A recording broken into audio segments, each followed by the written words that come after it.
तो नमस्कार दोस्तों, स्वागत है सभी लोगों का एक और नए वीडियो में। दोस्तों इस वीडियो में हम बात करेंगे कैप्टन वाइस कैप्टन के ऊपर कि कैप्टन वाइस कैप्टन का हम सिलेक्शन कैसे करें। कि मान लो कि एक बैटिंग विकेट है, तब कैसे कैप्टन वाइस कैप्टन बनाएंगे। तो इस पर अगर डिटेल में देखा जाए तो हर तरह से हम कैप्टन वाइस कैप्टन बना सकते हैं। अगर इस वीडियो को अगर पूरा आप लास्ट तक देखते हो बिना स्किप के, तो आप अच्छे तरह से समझ सकते हैं कि हम कैप्टन वाइस कैप्टन किस प्रकार से बनाएंगे। अब देखो सीधी सी बात है, अगर बैटिंग विकेट है तो हम सब बताएंगे, हमने आपको भी चीज बताया कि हाँ बैट्समैन से ही हम कैप्टन वाइस कैप्टन ले सकते हैं। लेकिन इससे भी कुछ अलग चीज होती है, जिसको अगर आप अपनी टीम पर अप्लाई करते हो, उसके हिसाब से अगर कैप्टन वाइस कैप्टन का सिलेक्शन करते हो तो डेफिनेटली आपकी कैप्टन वाइस कैप्टन अच्छा करके जाओगे। अब ये भी नहीं है कि हर मैच में ही अच्छा होगा, हर मैच में तो वो प्लेयर्स भी नहीं अच्छा करेगा, क्योंकि प्लेयर्स को ही तो कैप्टन वाइस कैप्टन करना है। तो किस कंडीशन में उस प्लेयर्स को हम पिक कर सकते हैं, किस कंडीशन में उसको हम कैप्टन वाइस कैप्टन कर सकते हैं। तो वीडियो को अंत तक जरूर देखना, चैनल पर नए हो तो सब्सक्राइब कर देना। चलिए दोस्तों बिना कुछ देखे वीडियो शुरू करते हैं। तो सबसे पहले दोस्तों हम बात करेंगे कि हम तीन तरह से कैप्टन वाइस कैप्टन का चयन करते हैं। एक तो हमारी बैटिंग विकेट होती है, एक हमारी बॉलिंग विकेट होती है, एक हमारी पेस फ्रेंडली विकेट होती है। घुमा फिरा के तीन ही प्रकार की हमारी पिच और तीन ही प्रकार से हमको कैप्टन वाइस कैप्टन का सिलेक्शन करना है। लेकिन इसमें हम ये चीज देखते हैं कि हम आखिर किस प्लेयर को कैप्टन वाइस कैप्टन बनाएं। हमको तो ये चीज समझनी है ना कि कैप्टन हम किस बॉलर्स को बनाए, किस बैट्समैन को बनाए या किसी ऑलराउंडर्स को बनाए और किस कंडीशन में बनाए। तो सीधी सी तरीका है, सबसे पहले हम बैटिंग पिच की बात करेंगे। देखो बैटिंग पिच सीधी दो प्रकार की होती है। दो तरह से हम बैटिंग सेशन से हम कैप्टन वाइस कैप्टन ले सकते हैं। एक तो हमारी वो बैटिंग होती है जहां पर 200 प्लस रन बनता है, 200 प्लस रन बनता है, यानी कि बहुत अच्छी बैटिंग होती है, जहां पर दो दो प्लेयर भी शतक लगा सकते हैं। फिर दूसरी जो हमारी सेकंड पिच होती है, जहां पर विकेट बहुत जरूरी चीज होती है। अगर आप ये चीज को समझते हो कि हमारे रन्स कितने बन सकते हैं, हमारे विकेट्स कितने गिर सकते हैं, डेफिनेटली आप कैप्टन वाइस कैप्टन बना लोगे कैप्टन वाइस कैप्टन। अगर आप इस चीज को फॉलो करते हो कि हाँ कितने रन्स बन सकते हैं, कितने विकेट्स गिर सकती हैं। अब ऐसा तो होगा नहीं, कहीं पर आपने देखा होगा कि 150 रन भी बनता है प्लस 10-10 विकेट भी गिरती हैं। फिर हमारे कैप्टन वाइस कैप्टन कहाँ से आते हैं? बॉलर से। तो ऐसा क्यों होता है? तो ये भी चीज तो रहती है। तब यही चीज मैं मानता हूँ सबसे ज्यादा जरूरी है कि अगर हम ये चीज समझते हैं कि कितने रन लग सकते हैं, कितनी विकेट गिर सकती हैं, तब हम कहीं ना कहीं 90% तक कैप्टन वाइस कैप्टन सही कर सकते हैं। उसी सेक्शन से कैप्टन वाइस कैप्टन आएंगे, भले चाहे आप किसी दूसरे प्लेयर्स को कैप्टन वाइस कैप्टन किए हो, क्योंकि आप सारे प्लेयर्स को तो कैप्टन वाइस कैप्टन करोगे नहीं। अब मान लो कि आपको पता है कि बैटिंग विकेट है, तो तीन बैट्समैन ड्रीम टीम में आएंगे, तो तीनों को तो कैप्टन वाइस कैप्टन करोगे नहीं। मैक्सिमम लोग 2 3 4 5 टीमें ही बनाते हैं। अब 5 टीमें सभी को तो कैप्टन नहीं करना है। तो यहाँ पर आपका जो लॉजिक होगा वो काम करेगा कि हम किस प्रकार की टीम बना रहे हैं, किस प्रकार से हम कैप्टन वाइस कैप्टन का सिलेक्शन कर रहे हैं। जैसे कि मान लो ये हमारी प्लेइंग 11 है, अभी जस्ट ये प्लेइंग 11 में अभी हमको पता लगे कि बैटिंग विकेट है, 220 रन बन सकता है इस पिच पर। अब सीधी से सामने बात आती है कि हमारे विकेट्स कितने गिरेंगे। भाई जब विकेट्स गिरेंगे तभी तो हमको अनुभव होगा कि कितने हम यहाँ पर बॉलर्स लेके जा सकते हैं और किस बैट्समैन को हम कैप्टन कर सकते हैं। बैटिंग विकेट भी दो प्रकार की पिच, जैसे कि इसी में समझिए, एक पिच ऐसी होती है जहां पर टॉप के 3 प्लेयर अच्छा करके आते हैं, बैटिंग विकेट होती है वहीं पर। एक पिच ऐसी होती है जहां पर टॉप के 2 आउट होते हैं, मिडिल ओवर के 3 प्लेयर बहुत अच्छा करके आते हैं, वो भी बैटिंग विकेट होती है। ये फर्स्ट इनिंग का हो गया। अब सेकंड इनिंग में जो होता है, एक पिच ऐसी होती है कि सेकंड इनिंग में टॉप ऑर्डर स्कोर को चेस कर दे रहा है। अब दूसरी पिच ऐसी होती है सेकंड इनिंग में, यानी कि टॉप ऑर्डर नहीं, मिडल ओवर परफॉर्मेंस करके दे रहा है, यानी इस टीम का टॉप ऑर्डर इस टीम का मिडल ओवर परफॉर्मेंस करके दे रहा है। तो ये भी तो पिच हो गई। तो यहाँ पर हमको समझना क्या, जैसे मान के चलिए आपने देखा कि 200 प्लस रन बन रहा है, ठीक है, 200 प्लस अगर स्कोर हमारा बन रहा है तो कितने विकेट्स गिर सकते हैं। सबसे पहले जरूरी बात, अगर मान के चलिए 3 ही विकेट गिरेंगे, तब शायद कि टॉप ऑर्डर ही परफॉर्मेंस आपको करके दे। उस कंडीशन में टॉप ऑर्डर ही आपको हाईएस्ट रन लगा के दे सकता है। अब कहीं पर मान के चलो कि 3 विकेट गिरे टॉप के, आपने 3 प्लेयर्स को पिक किया है। अब आपको 3 प्लेयर्स का रिकॉर्ड देखना है, कौन सा ऐसा बैट्समैन है जिसका स्ट्राइक रेट सबसे ज्यादा होता है, कुछ मैचों से फ्लॉप होता हुआ आ रहा है, क्योंकि वही प्लेयर्स होते हैं उस बैटिंग विकेट पर भी जो अच्छा करके जाते हैं। जैसे मान के चलिए यहीं पर हम देखेंगे तो आपके सामने 3 प्लेयर्स हैं, फिल शॉट, बिल जैक, यहाँ से बेंडकेट, 3 प्लेयर्स हैं। अब तीनों में अगर हम देखेंगे तो फिल शॉट सबसे ज्यादा क्योंकि क्षमता इनके पास में है कैप्टन वाइस कैप्टन बनने की। दूसरे नंबर पर रखेंगे यहाँ से हम बेंडकेट को। बिल जैक्स हम तीसरे नंबर पर रखेंगे, क्योंकि वो हिट मिस टाइप वाले प्लेयर हैं, कभी कभार ही चलते हैं। तो इन दो में से हम किसी को एक को हम CBC ट्राई कर देंगे, जहां पर 200 प्लस रन बन रहा है लेकिन विकेट्स कम गिर रही हैं।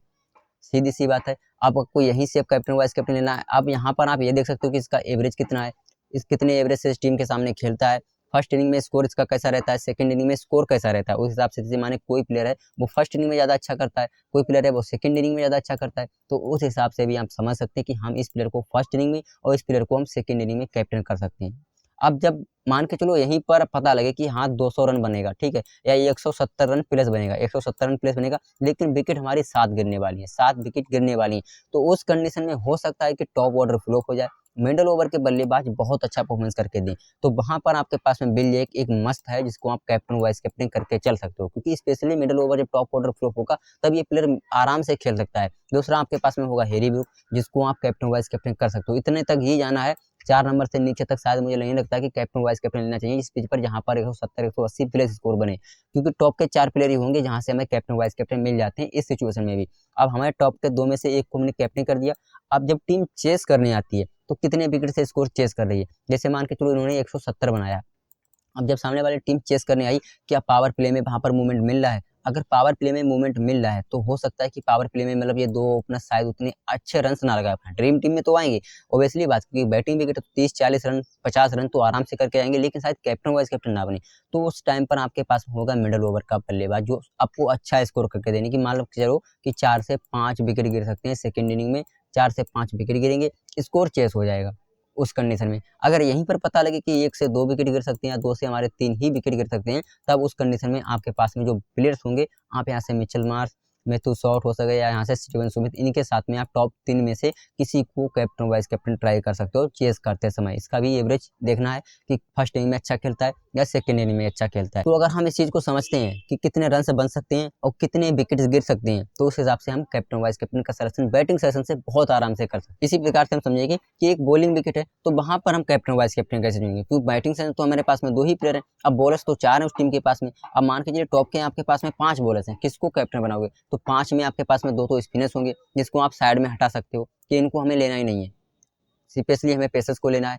अब पिच पर अगर पेसर्स को मदद है तब आप पेसर्स को लेके जा सकते हो कैप्टन वाइस कैप्टन, लेकिन कंडीशंस क्या रहेगी, सामने वाली टीम फिर कितने विकेट दे रही है। अब पता लगा सामने वाली टीम कितने 6 से 7 विकेट ही दे रही है, अब वहाँ पर आप 5-5 बॉलर्स को ले जाओ फिर उनको कैप्टन वाइस कैप्टन कर दो, तब भी तो नहीं बनेगा। और यहाँ पर ये भी होता है कि अगर मान के चलो अपने 5 बॉलर्स को अपनी टीम पर पिक भी किया है, अब इनमें से अगर कैप्टन वाइस कैप्टन आप team same captain vice captain लेके जा रहे हो, अगर इस प्लेयर को आपने कैप्टन किया है तो कम से कम इसको 4 विकेट लेना चाहिए कैप्टन बनने के लिए। इसको वाइस कैप्टन किया तो कम से कम 3 विकेट या 2 विकेट लेगा तब तो ये वाइस कैप्टन बनेगा। तो 4-3-7 विकेट तो 2 ही प्लेयर ले गए, बचे के 3 प्लेयर। अब ऐसे में भी कोई ना कोई बॉलर फेल हो जाता है, तो अगर आप बॉलर्स में अगर कैप्टन वाइस कैप्टन ले रहे हो स्पेशली कि एक ही टीम से, तब आप किसी न किसी बॉलर्स के ऊपर रिस्क ले सकते हो, एज उनको रख सकते हो, मगर उतना शायद कि इफेक्टिव साबित ना हो।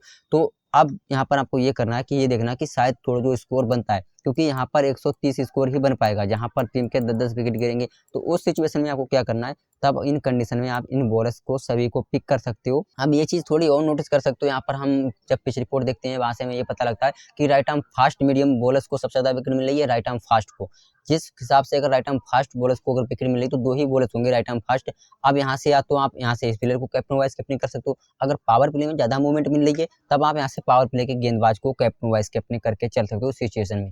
अगर स्पिनर्स को मदद मिल रही है किसी पिच पर तो डेफिनेटली क्या होगा कि वहाँ पर ओपनर्स जो बैट्समैन होंगे वो अच्छा कर सकते हैं, इन्हें अच्छा स्कोर करके जा सकते हैं। अच्छा का मतलब ये नहीं कि वो 50-40 बना देंगे, क्योंकि ये बॉलिंग विकेट है, 140 का स्कोर ही बनने वाला है मुश्किल से, तो वो 20 रन 25 रन की उम्मीद आप लगा सकते हो ओपनर्स से, किसी एक बैट्समैन से। बाकी के मिडल ओवर के बल्लेबाज शायद की स्कोर नहीं कर पाएंगे, क्योंकि स्पिनर्स मिडल ओवर में बॉलिंग करने आएंगे तो वहाँ पर चांस है कि ये विकेट दें बैट्समैन, तब आप स्पिनर्स को कैप्टन वाइस कैप्टन कर सकते हो उस कंडीशन में। ठीक है, तो ये कुछ कंडीशंस होती हैं हमारी कैप्टन वाइस कैप्टन चुनने की सबसे बेस्ट, कि कितना स्कोर बन सकता है, कितने विकेट्स गिर सकते हैं, सामने वाली टीम कितने स्कोर को चेस करती है। आपको मैच प्रेडिक्शन करना है, प्लेयर प्रेडिक्शन खुद में खुद हो जाएगा। अगर आपने मैच प्रेडिक्शन कर लिया, जो टॉप के 3 ही प्लेयर्स होंगे जो सबसे ज़्यादा रन बनाएंगे, इधर के टॉप के 3 प्लेयर्स होंगे जो चेस कर सकते हैं, तो नो डाउट कि आपको पता है कि हमें कैप्टन वाइस कैप्टन कहाँ से लेना है, किस प्लेयर्स को लेना चाहिए। तो उम्मीद करते हैं दोस्तों वीडियो अच्छा लगा है, बाकी चैनल पर नए हो तो सब्सक्राइब कर देना। बाकी मिलते हैं दोस्तों नेक्स्ट वीडियो में।